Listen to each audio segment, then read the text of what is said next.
There's a phone call that has been sitting in my chest for 43 years.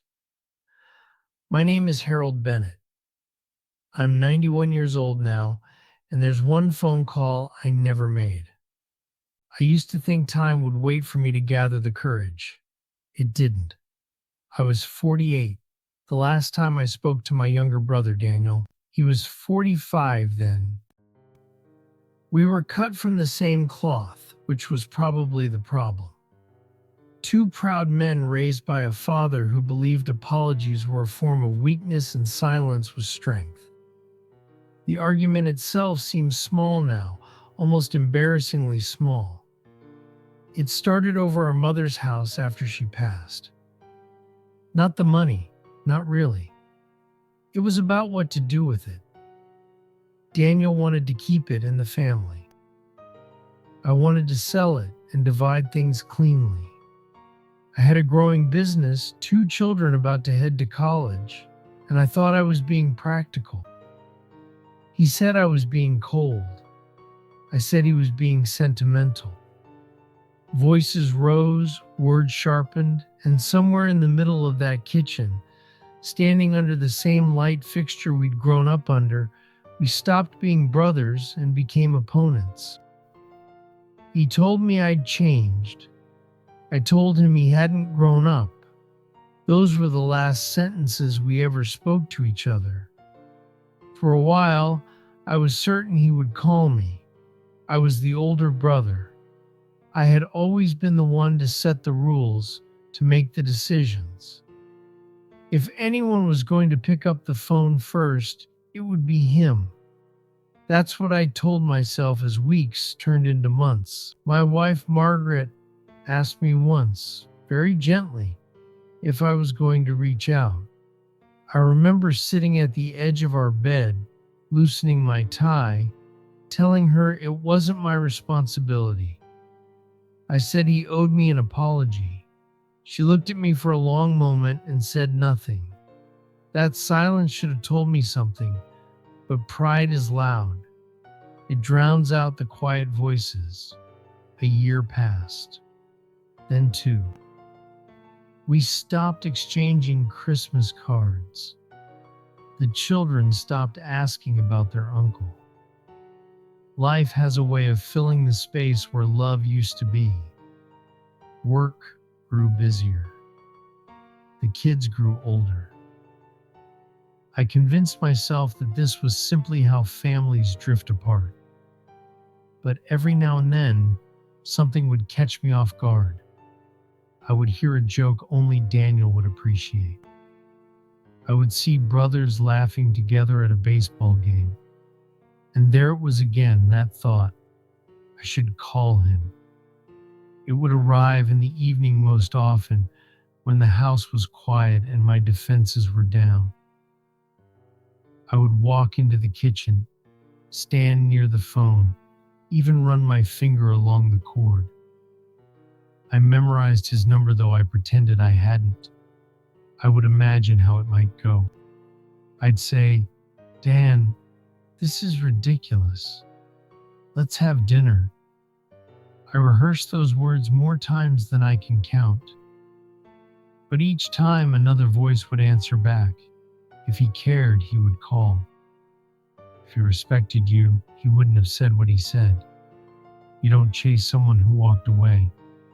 And so I didn't. 4 years after our last conversation, I heard from a mutual friend that Daniel had moved out of state. I felt a flicker of something like panic then, but I swallowed it. I told myself distance didn't matter. If anything, it made it easier. Less chance of running into each other. Less discomfort.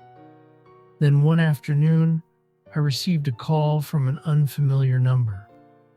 A woman's voice asked if I was Harold Bennett.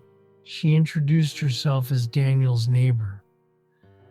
There are moments in life when the air changes before the words do. I felt it in my chest before she even finished her sentence. She told me my brother had suffered a heart attack the night before. They had taken him to the hospital. He didn't make it. I remember thanking her. That's what you do. You thank people even when they've just split your life in half. I hung up the phone and sat at the kitchen table, the same table where Margaret had once asked if I was going to reach out. I had imagined many endings to our silence. I imagined a reunion at a wedding, a cautious handshake that turned into a hug. I imagined gray hair and softened tempers. I never imagined finality. At the funeral, I stood at the back of the room. I wasn't sure I deserved to stand anywhere else. I watched his children, my niece and nephew, now grown, greet people with red eyes and polite nods. I watched old photographs flash across the screen. There we were as boys, barefoot in the yard, arms slung around each other's shoulders. There we were on our wedding days, standing side by side in stiff suits, grinning like fools. I wanted to walk up to that screen and tell those boys to hold on to each other. I never spoke at his service. I told myself it wasn't my place.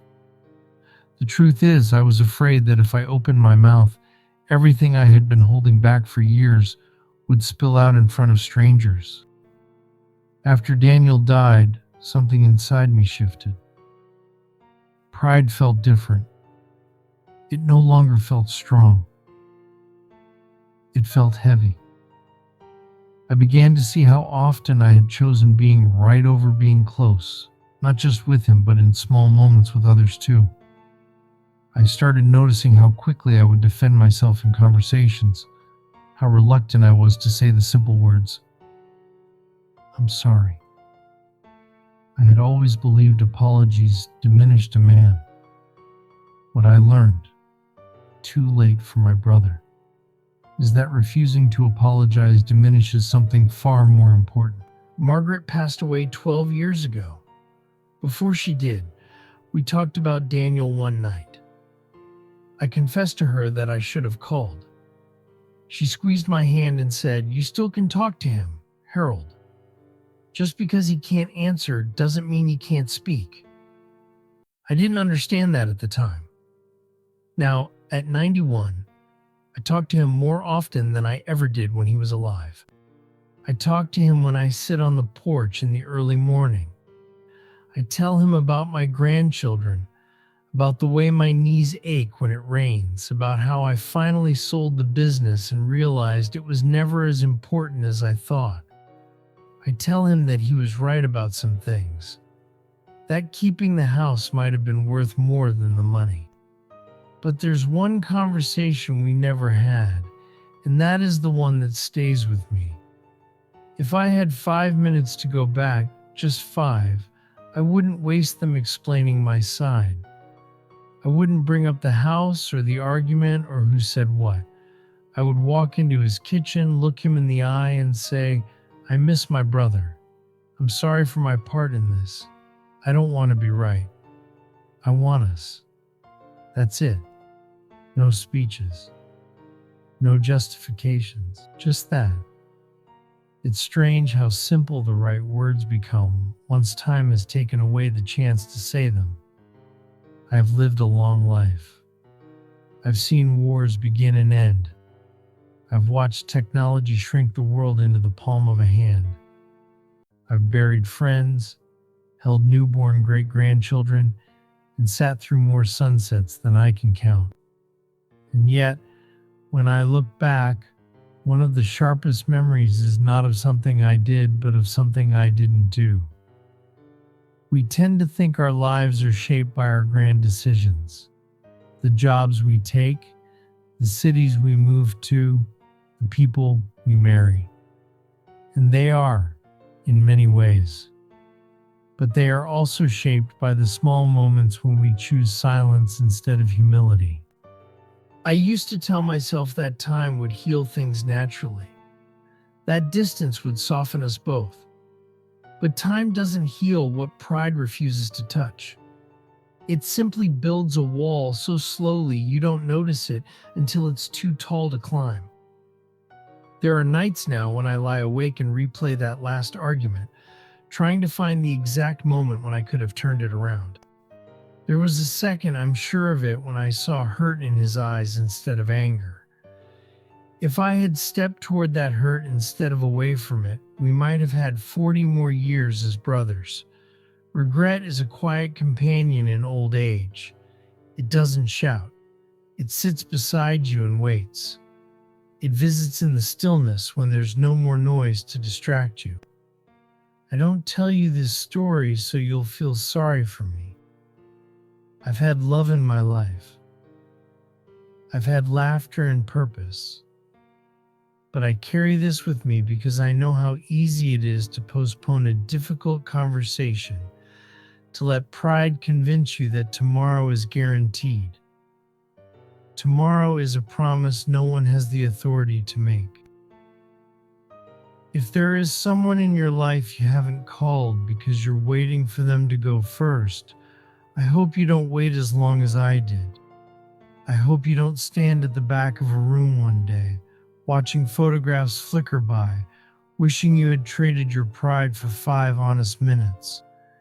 At 91, I've learned that being right rarely warms you at night, but being connected does. And connection is almost always just one phone call away. I never made mine. That is the truth I live with. But you still can.